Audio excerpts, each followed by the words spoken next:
probably about time we got started on things. Colin, I'll hand over to you for a bit. Yeah, I mean, just to sort of say, really, I mean, it's always quite nice. We started doing these webinars more as a bit of a round table, so we can just sort of chat about whatever the topic of the day is. So, I mean, do feel free to chip in, tell us some of your own experiences and you know, where you're at and what you like as we go through. Always just makes it a bit more interesting for everybody listening, really. So yeah, so the topic of today is how to build a successful intranet with SharePoint Online.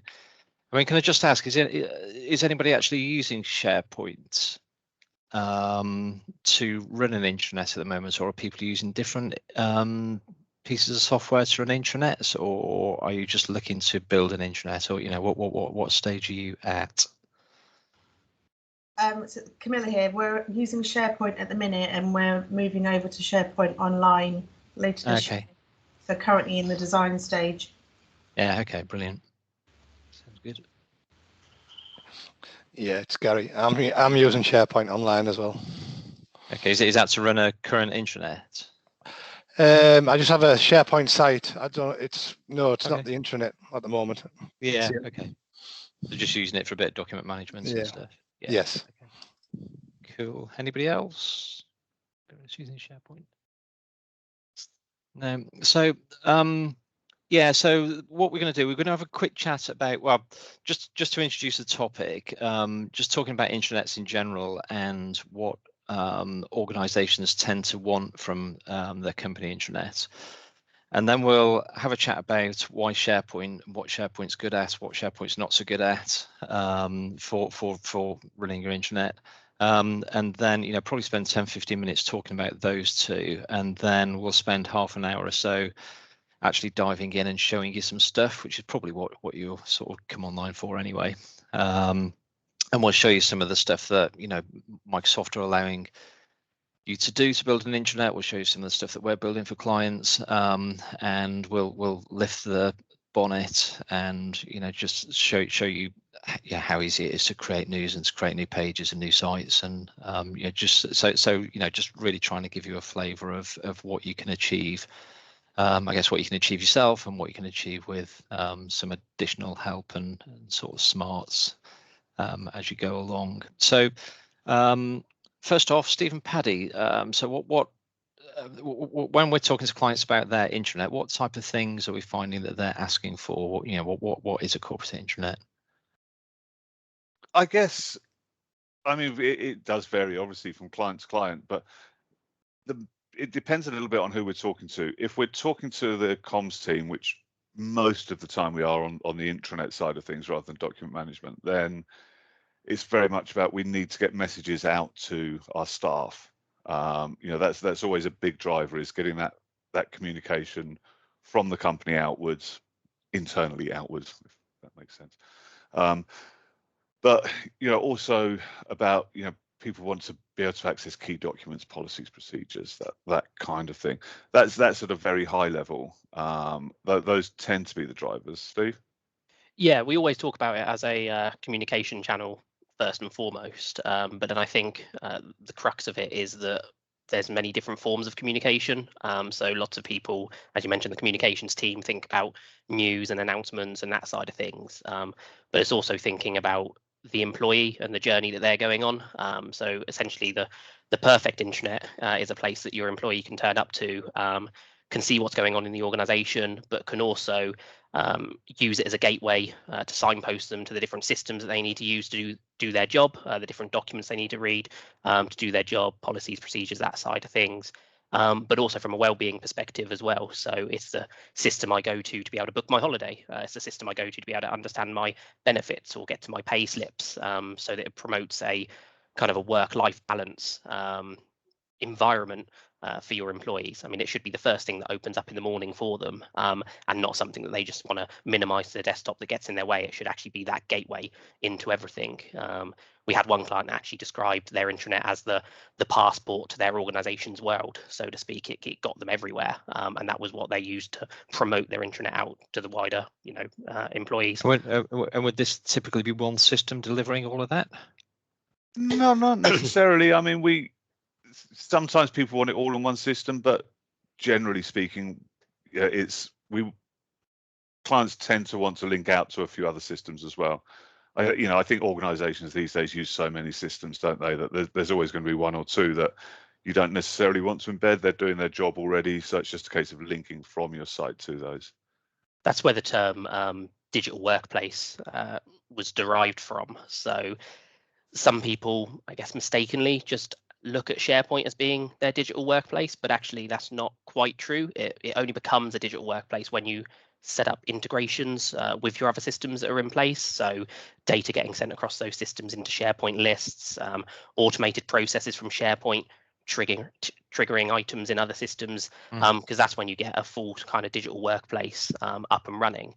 Sometimes it can be as simple as just linking off to one of those systems. But we find a lot of clients that will start with an intranet and then start looking at maybe a document management process and then start looking at consolidation of all their different tools.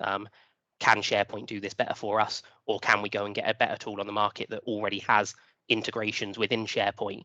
So their actual platform becomes a lot more centralized, and through one support partner, for example, and things just are a bit easier for the IT and the systems team. Okay. So as of all these features that clients are asking for, I mean, you wouldn't expect SharePoint to be able to be all things to all people. So what does SharePoint do well, and what does it not do so well? So yeah, it starts off, what SharePoint really good at in terms of delivering a corporate intranet? I think with the modern experience now, things have improved dramatically. So I think, Camilla, you mentioned about moving on to SharePoint Online. So I don't know if you've seen the modern experience yet, but I would hope you'll see that things are a lot more easier to work with than SharePoint of the past. Content managers so much happier with SharePoint Online than the old on-prem versions. So much happier. So what you've got there is obviously a platform. So this kind of links in with what it doesn't do well as well. It's not just a website. You can't have control over absolutely everything, and you're kind of limited to what Microsoft give you. But they give you a lot of stuff there, and they provide you an easy and flexible approach to building pages, adding content, adding news, etc. So you've actually got something that's pretty much ready-made for you to dive into, and a lot of people are less fearful now of picking up the new modern experience SharePoint and diving in and giving it a go. Of course, there's still the point when they need to bring the experts in to help and work with them, but it's not so much of a barrier of entry as older versions of SharePoint give you, and other content management systems that we've sort of seen out there as competitors that people have moved away from, essentially. And I think certainly if it's set up well, then in terms of ongoing maintenance and looking after it into the long term, that's improved a lot from what it used to be. Yeah, it's interesting because just that thing around support tickets and things like that it tends to be something breaks because Microsoft had changed something really major, whereas on the older SharePoint, Microsoft would make one tweak and everyone's sites would stop working how you wanted, and that's become a thing of the past. Really, it's so much more robust. But it does so many things really to a really quite high standard. The presentation of news is really good. Being able to design pages really quickly is really good. The fact that you can just kind of there's a lot of elements available just out of the box that can be dropped straight in there. You can't make a web page out of it.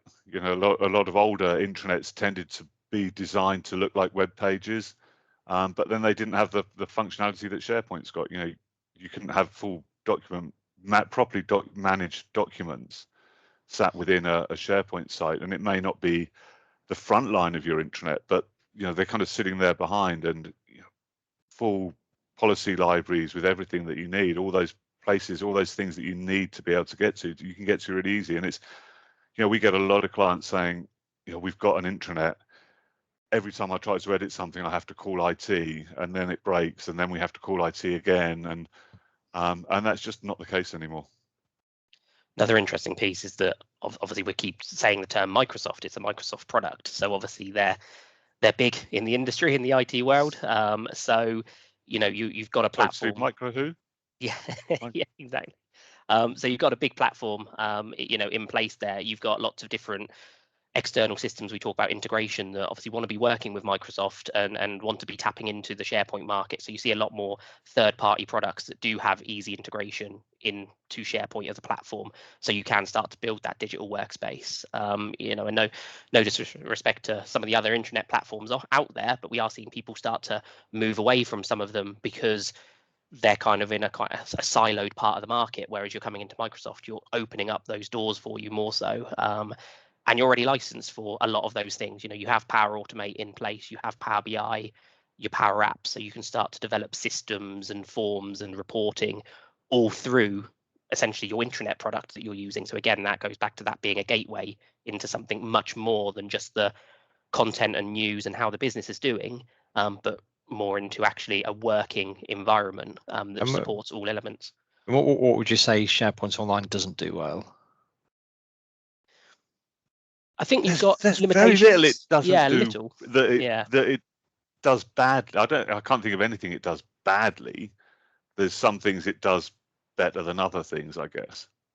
I think some of the things that we say that it does well in terms of, you know, and it's an opinionated subject, other people might look at and say, actually, that's a little bit of a limiting factor. So we talk about Microsoft and they integrate with lots of different systems. But then you are beholden to the things that they do and what they feel makes a good intranet and the parts that you need. And sometimes there's gaps, but those are gaps that tend to be plugged by third-party tools or companies like ourselves that come in and provide more for the end users. So, you know, yep, you can get a good intranet with Microsoft maybe out of the box, but can you get a great intranet? Can you get the perfect solution? No, you might need to do a bit more. You know, because it's not just designed for one thing, it's designed for many things, which means it can't do one thing perfectly. So you're saying that you might need to extend it and build some extra bits, and how easy is it to do that if you do need to do that? And again, it depends which route you take. So there's easy kind of what they tout as their no-code solutions, such as the Power Automate and Power Apps. You know, I think there's still learning curve involved in that. You know, it's the same. I always describe it as anyone can jump into Excel and make a table, but can someone make, you know, all the formula and everything like that? No, there's a bit of a learning curve. So there's that in place. But also you can push things even further with, you know, bespoke code and, you know, SharePoint framework and items like that. So of course our developers go out and build, you know, bespoke systems, but the actual underlying platform is SharePoint. The key thing you've got there is you're already paying for the platform and you're not having to build that platform. You're just building on top of that. So you've already got one layer in place versus getting someone in to build the whole database and then build that cost thing as well. That whole cost thing is massive. You know, we're still getting a lot of clients coming to us. It used to be more common a couple of years ago. We're still getting clients coming to us saying, you know, we've got 365 licenses. We're really not getting the max out of it. I think the situation of the last 18 months with people being thrust into teams and all of that has changed that somewhat, but it is still a thing. But certainly people not getting the full leverage out of the products that they're paying for. But there is a gotcha on that, especially on the intranet side of things. For some people, is, you know, there are a lot of companies building kind of wraparound intranet. So they're a SharePoint intranet underneath, but they've got a wrapper over the top and they charge per user per month. So, you know, there are quite a lot of those around. You know, some are very good and very fancy, but yeah, it can get expensive. So, you know, it's just because it says a SharePoint intranet, always worth checking whether it's actually built in your tenancy or not. Just as a so just the guests on the webinar, is this ringing true? Has anybody had any experience or tried to do any building on SharePoint? You know, just interested to see what your experiences of this are. If you don't want to talk, you can always just type it into the into the that's chat fine as well. So yeah, that's fine. Yeah, I mean, if you like I say, if you do want to comment, just sort of dive in really. But okay. So let's have a look at some SharePoint Online intranet. So Steve, you can just share your screen and I think we just wanted to show you initially what a SharePoint intranet can look like, because we know that lots of people, you know, maybe with on-prem SharePoint or, you know, very old intranets might have, you know, sort of outdated views or negative views on it. So yes, I think Steve's just going to jump into one of the lookbooks that we've got. Yeah, so I just wanted to talk about a couple of items that online that you can see. So yeah, echoing what Colin said, a lot of people think SharePoint just looks one particular way, and that might be because they've looked at SharePoint years ago and don't realise sort of how far it's moved forward. So there are a few resources that can be used. One big one is the actual SharePoint lookbook, which is available at lookbook.microsoft.com, and you can dive into there to actually see various different examples of sort of departmental sites, news focused sites, etc. Really good place to get started, and we actually use this for some of our scoping sessions so that the people we talk to actually have a good idea of kind of what's available out of the box. So we have that in place. On our own site, we've got a few different ideas and examples. So some of the ones that we bring up and showcase in a moment under the hub intranet.com, if you want to go and take sort of another closer look at those, they're in place there.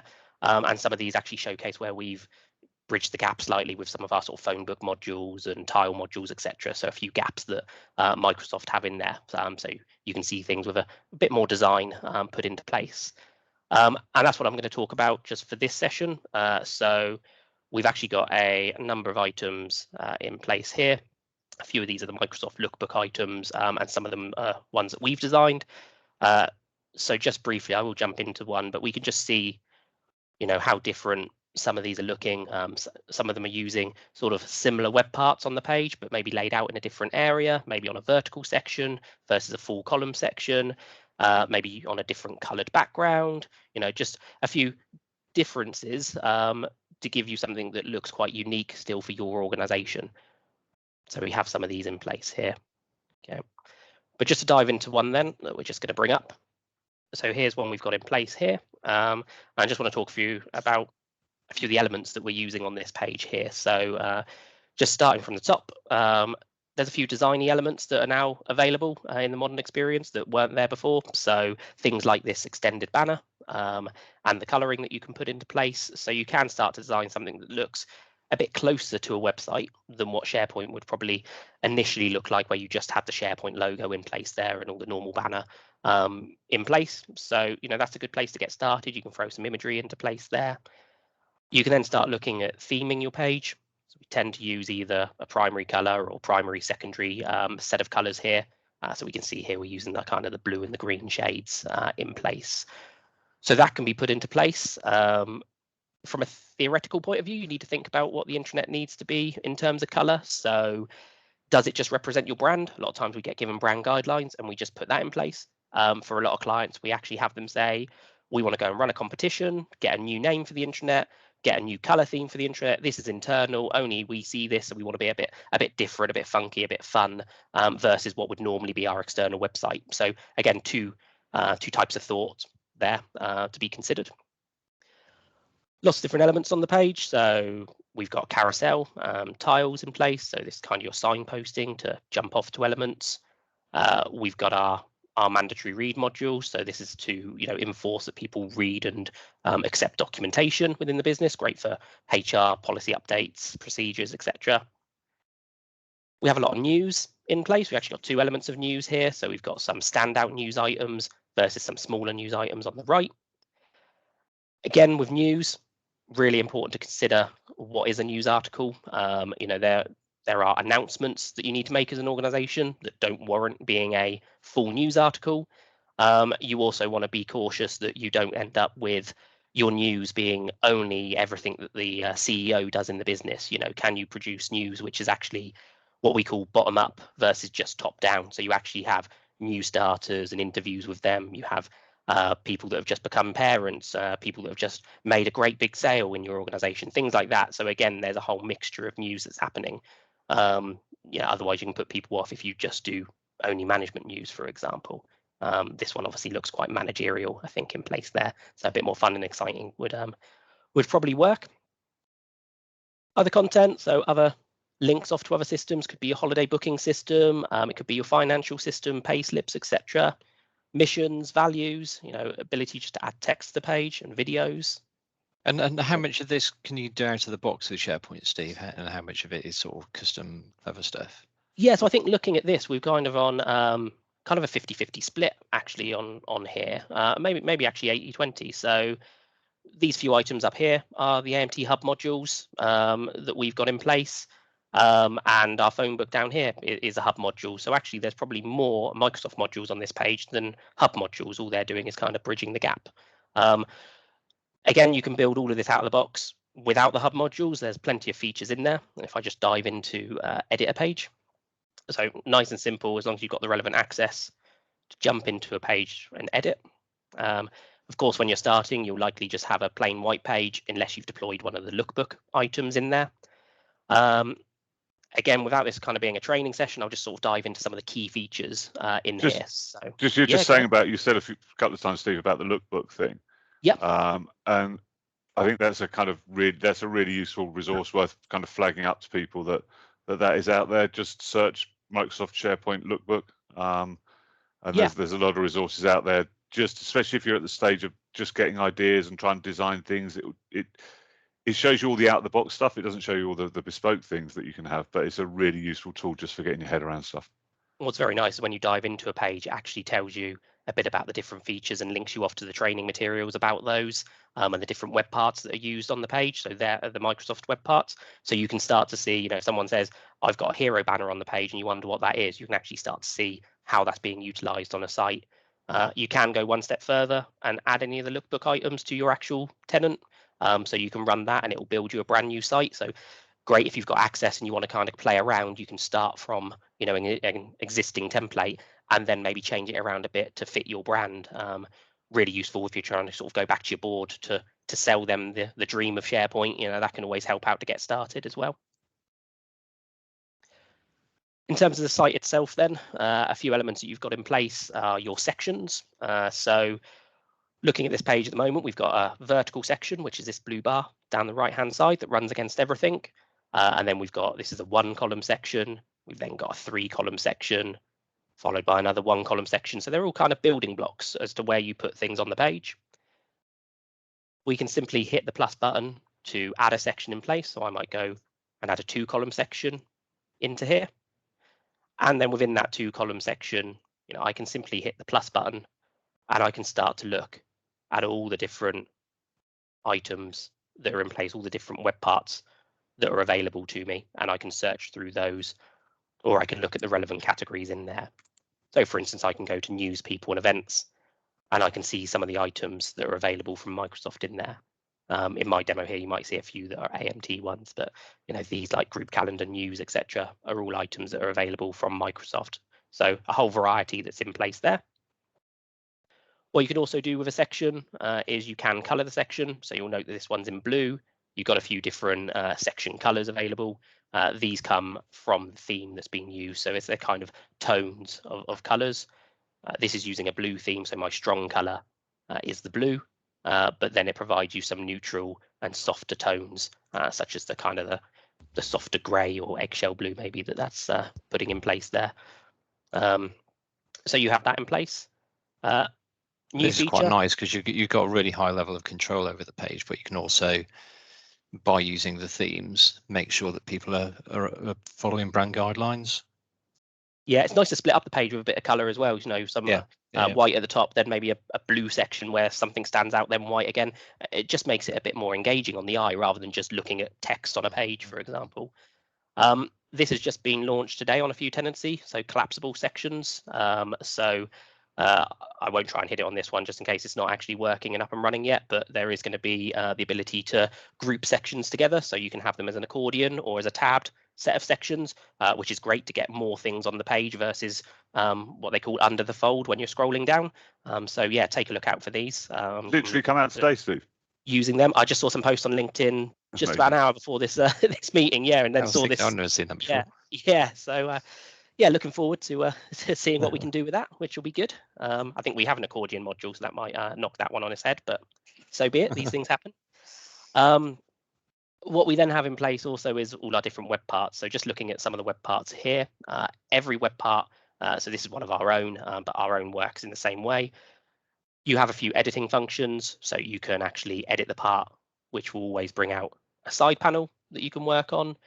Be aware these sometimes scroll, or you sometimes have a next and back page, so just keep an eye on those to see if there's more configuration items. You can copy one, so if you've got one that's really good, you can create a copy of it and all your settings are there. You can delete it if you don't want that anymore, and you can move that, and it will adapt to the space it's in. So if I move it here, we can see that's gone a little bit smaller, and I could move that across, and I could then have a slightly different layout and move that, and that could be my new my page, for example. So quick and easy, just to shift some things around. And also, if I've got a nice section, I could jump to there, and I could actually move that entire section and go, you know what, I actually want those tiles all at the top. He says, if he gets it in the right place. You could have them just below the top, yeah. Yeah, and then we can have them in place there. So you can then move entire sections around if you've got that, all nice and in place. And I love the fact with this that you can almost mess around with it and try some different things. And if you don't like it, you just click back to the version that you had before without ever publishing the changes on there. So you can kind of try things out. This is probably my favorite button. So cool. Discard changes, and it's what I tell everyone when we do training. Play around with the page, and if you get yourself a bit lost, you just hit that one and you go back to how it was beforehand, and then you go back in and you tweak it again. So, as a tip, it's always good to go in, make a couple of changes, and then maybe publish it, then go and edit it again, make a few changes, publish it again. So you kind of get that versioning that's happening as well. You don't do sort of too much too soon, essentially. And then can you go back to previous versions if you need to? Yeah, you can jump into previous versions. You can jump from the in your site contents area. I'll just bring that up briefly. So if we jump into site contents and we take a look at our site pages where they're stored in place, in here we can look at the home page, and we can go in and look at our version history. So you can jump back to later versions. Cool. Another quick tip in here is you can also make a copy of that page. So if you've got a really nice home page and you actually go, I wonder what it would look like if we made a load of changes to it, but we don't want any of our users to see and we're just doing some experiments, you could make a copy of that page. You end up with a home1.aspx, and then you can do lots of things with that. I do it a lot from a design perspective. If we're showing clients 4 or 5 different designs, I don't want to rebuild everything each time. I want the main web parts, but I just might want to change the color or change the ordering. So nice, quick, easy wins there. Okay. Letting all your secrets out, Steve. I am, yeah. So we can see how great SharePoint is for doing design work and for creating nice pages and editing pages. One of the things we talked about that was important for corporate intranet is news, so distributing news to the organization. So you can just give us a quick look at how that works within SharePoint Online. Yeah, we'll do. So firstly, we've got a couple of options of news. So I'll look at news post first, which is actually creating a page of news. So if I click into news post from the new button, I have the ability to create a blank item, or I can look and use some built-in templates. You can also save page templates as well in the future if you wish to. So we can create more templates in here. You can have more templates. Yeah. So you can kind of recycle what looks good and then keep that kind of branding going as you wish. So if I utilize this one, this visual one at the moment, and I hit create post, that's going to go and create me a page, which I could create from a blank page if I want to, but why waste time? It's giving you something here that I can work with. So I can call this webinar news, put my title in place there. Actually, the templates are really nice on the news, aren't they, Steve? Yeah, they work. You'd have really a job to make them look any better, really. I mean, you can mess around with them, but actually the ones that are embedded are they're spot on. Yep. Once we go through here, what you'll see is actually this is just the exact same as the page I was looking at earlier. You've got all of your sections which are in place. You've got your ability to hit your plus icon and add web parts. So you could embed videos into your news. You could embed events parts and items like that. So a news post is no longer just a block of text on the page. It's a lot more than that. It's your text, your images, your interactive elements. You could embed a form, a poll, comments from users. You can really make it an interactive experience, which is, again, better at getting stuff from your end users back to you and makes it more engaging. What we can do on this. Go ahead. I was going to say about the what you were saying earlier about the putting external news in as well into news feeds as well. It's kind of funky. Yeah. So I'll have a look after this one at the news links where you can do that. I'll just briefly on this page, let's just quickly change a couple of images. So I can go onto here, and some web parts will have this change image button, which I can do just that. Microsoft are really good at providing lots of different ways of putting imagery in. So we can see them down the left-hand side, the different places you can get them from, whether they're in your site already, you're uploading a photo, etc. But you can quickly just jump into stock imagery, which is provided by Bing search, and we can pick something really quickly. So let's go through these umbrellas and hit insert. And suddenly I've now got a new background into there. And I can do just the same on this section. So we've got the ability to edit a web part. And in here it says, do you want to change my image? Yes, I do. The exact same way of editing things. What we find now with modern experience, it's so great when we do training. Once you've trained someone on one particular thing, all you're doing then throughout the rest of the training session is going, oh, we've been here before. Oh, you already know how to do this. And that's the way that they've built that. So once you kind of got it down to a T, it's very quick and easy to work through. So for this one, I will just stick this colored image there, and we can put that in place. And we can simply go in, change all our text, etc., and do all sorts of things like that. Okay, so how do we then publish the news and make it visible in different places? Yep, so I've actually just hit post on that one now already. So if I jump back into this page, see how quick it is coming up. There you go. So it's right there on the home page already, which is great.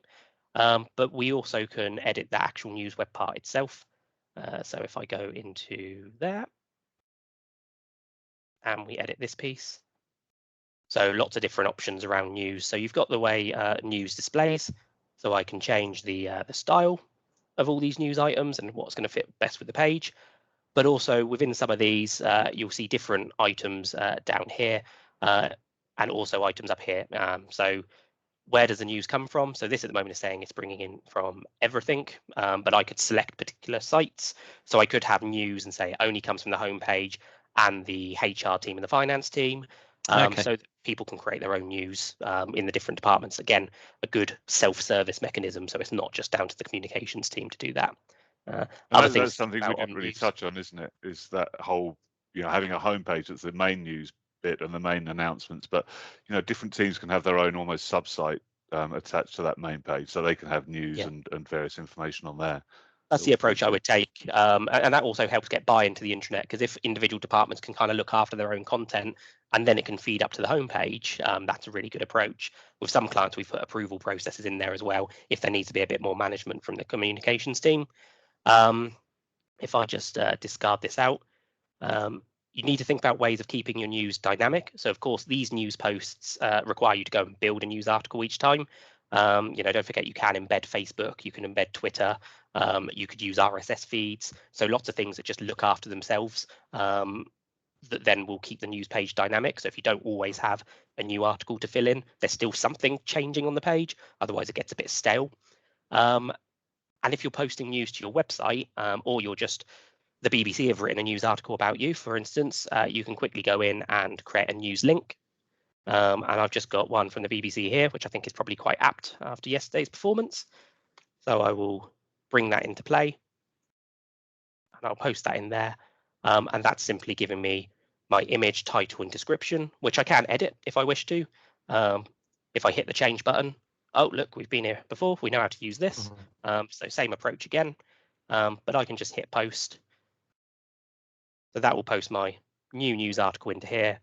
And if I click this, off I go to a new tab where I can actually read that article. So for someone who's already creating news on their website or finding news out there about their company, how quick and easy is that just to go and get the actual source and chuck that into the site? Really nice feature. Yeah, I like really that. Clever. That's yeah, really clever. I like that. Excellent. Thanks for that, Steve. Have we got any questions on news? I just want to move on to have a look at another couple of things.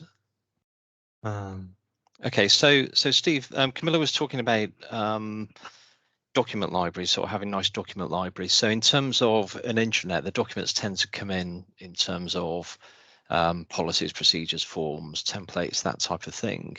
So what can you show us an approach to company handbook, policies library, that type of thing? Yeah, Paddy, you've got that on that one. Ready to go? Yeah, sure. So I'll Stop just share. do a quick screen share on there. It was going super slow earlier, so I think it has now speeds up again. So just Steve, you just give us a thumbs up when that's all good. Cool. Yeah, that's that. So we talked about kind of information being in different places, and being able to get those key documents as being one of the main bits of an intranet, and embedding people into the organization and all of those kind of things. So this example is using an HR page. So this would be a kind of introduction to the HR team. So where people would go if they've got any the things they used to pick up the phone to the HR for, I guess. So we've got a little bit about the HR department. We've got a filtered view of the phone book for those numbers.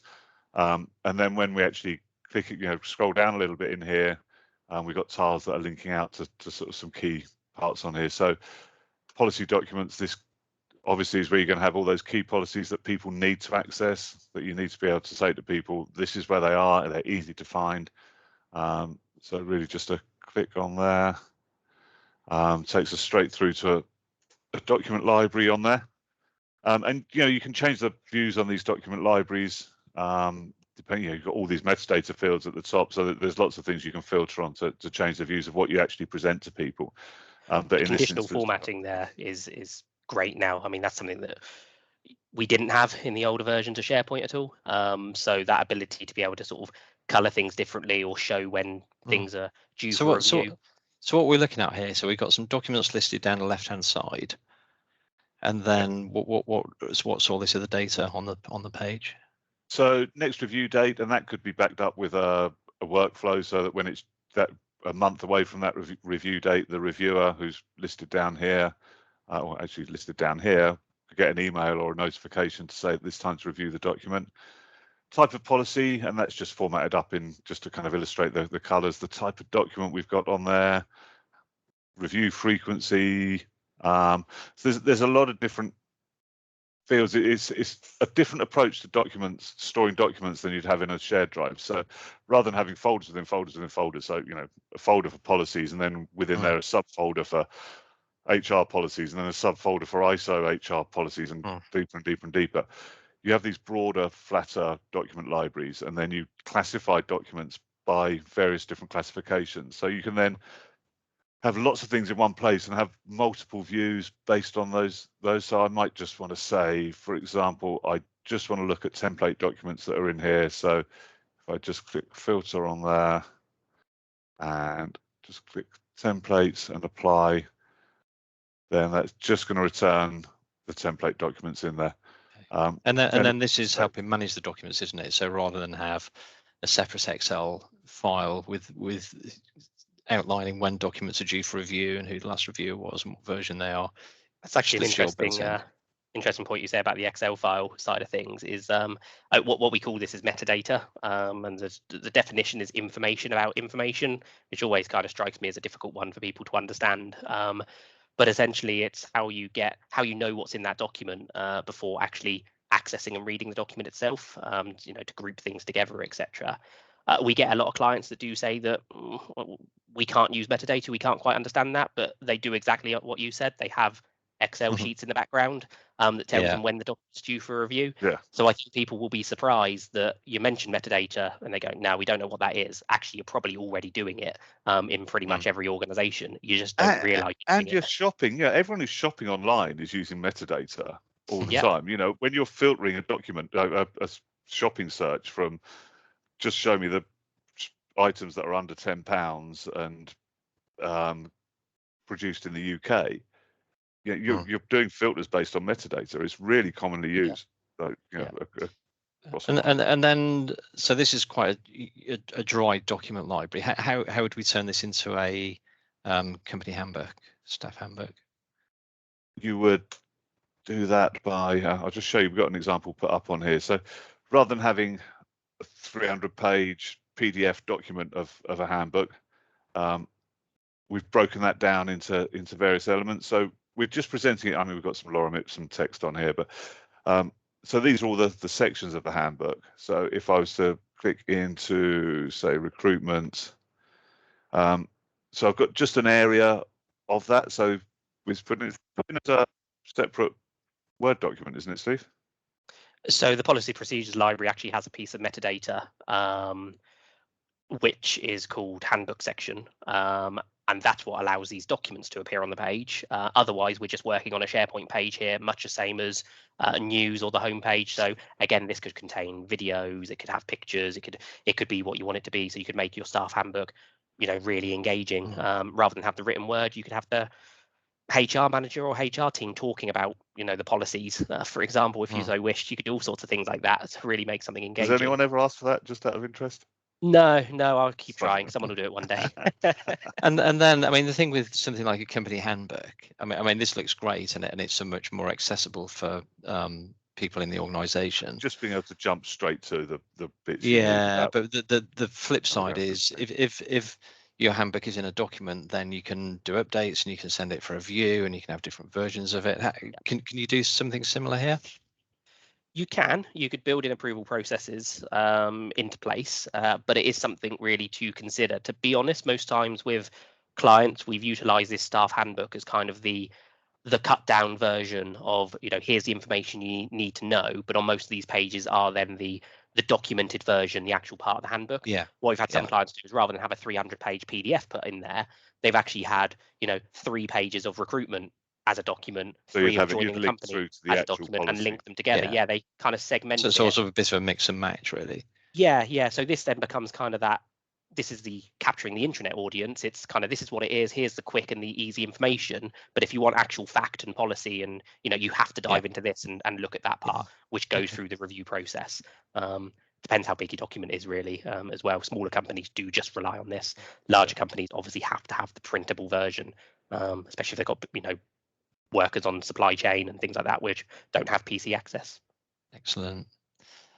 One really thing good. I think that's earlier was that on the same page. It's something that's we've seen on a lot of pages. Sorry to butt in there, Cole. Is the whole thing about being able to get hold of people and that information. So I've not gone to the right page. You've seen kind of excerpts of the phone book quite a lot through there. I think it's Camilla. You said that phone book's quite a key piece for you within there. So here we've got, for human resources, we've got a filtered view of HR. I'm not actually in the HR department, that's wrong. But we've got a filtered view of the phone book coming through.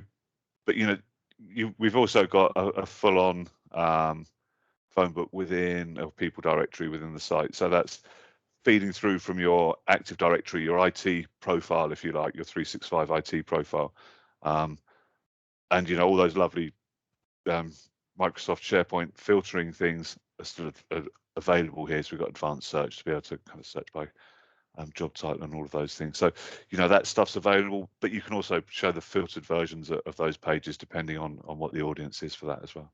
And again, just on that, you can customize that based on your organization. So we've had some people want to have language in there and last projects worked on, so they can put together a new project team and use it for that purpose. So again, everything's kind of modifiable to fit your organization, really. So it's an upload from the IT Active Directory. Yeah, so Active Directory, depending how the synchronization is set up, everything should just be ported across by default. There's a couple of things like mobile phone and things like that you sometimes have to try and pull across, but we just use SharePoint user profiles. So as long as all that synchronization is set up, any updates, any user profiles, any new user coming in, it just updates this phone book for you and all the data is in there. People can then go and add more to their Delve profile. Things like, we can see on Tom Atkins there, we've got keywords such as football, broadcasting, audio. They're things that he's put into his skills within his own Delve profile. So some companies push people to that so that you can start to form, nice bonds with people, who wants to join the cycling club, who's interested in cycling, who's interested in football. But it could be things that are more functional, like HR, first aider or something like that. First aider. Sorry, Camilla. Delve profile? Yeah, Paddy, do you want to bring, could you just bring Delve up quickly? It's just your sort of profile within Microsoft 365. So it's got all of your Active Directory information in, but then you can add more onto the top. So yeah, you're literally clicking onto it from. You go to your waffle menu on the left-hand side, the waffle menu. Okay. Yeah, that'll be the quickest way to jump into it. Okay, I knew it was there somewhere. And then you should see Delve. You might have to go all apps if it's not appearing. Delve profile. Here we go. So this is your user profile, but it's within an application called Delve as well, because you can also jump into here and start seeing the team around you and what people are working on, etc. So if you just click on me, Paddy, on the left-hand side, and that will just bring up all your details. A great little place to go to if you've been away on holiday for a couple of weeks and you want to see what your team's been doing and other documents you missed out on and things like that. But you can also from here update your profile. Add skills and expertise. I was going to say, I know we've looked at that, but there was a concern over privacy on documents. It is all permission based, so you can only see things that are shared with you and that you have permission to see. So as long as your permissions are all set up correctly, you will only see the things that you're meant to see. It won't expose anything that you can't see at all. So I can't see documents that Colin's been working on in areas outside of those I have access to. I think that's half the problem. Yeah, often is. Yeah, you'd be amazed what we find when we work. Yeah, I won't go. We've been looking at a large organisation this week, sort of doing some document management for them, and yeah, we were finding quite interesting things. All sorts of interesting places. And I think stuff as well. I think that's the nervousness. They don't want to go to use Delve because of seeing the documents. Yeah, no, absolutely. And the user profiles are still in place. So if you weren't using the Delve interface, you still can have user profiles in the phone book. It's not reliant on that. That's just the area you can go to. You can enhance it a little bit. Yeah. Okay. So you're not stuck. They're not married together, essentially. Cool. Excellent. So so I think that was a really good quick overview of SharePoint, just what it looks like now. The other thing that people are using an awful lot and using more and more is Microsoft Teams. So can we actually bring SharePoint and Teams together and start to bring some intranet things within Teams? Yeah, you can. I mean, this is our actual live Teams.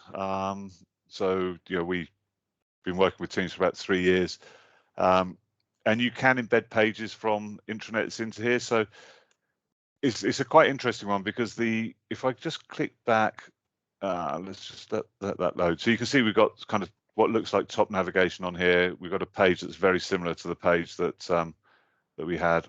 If I just click back to here, where are we going?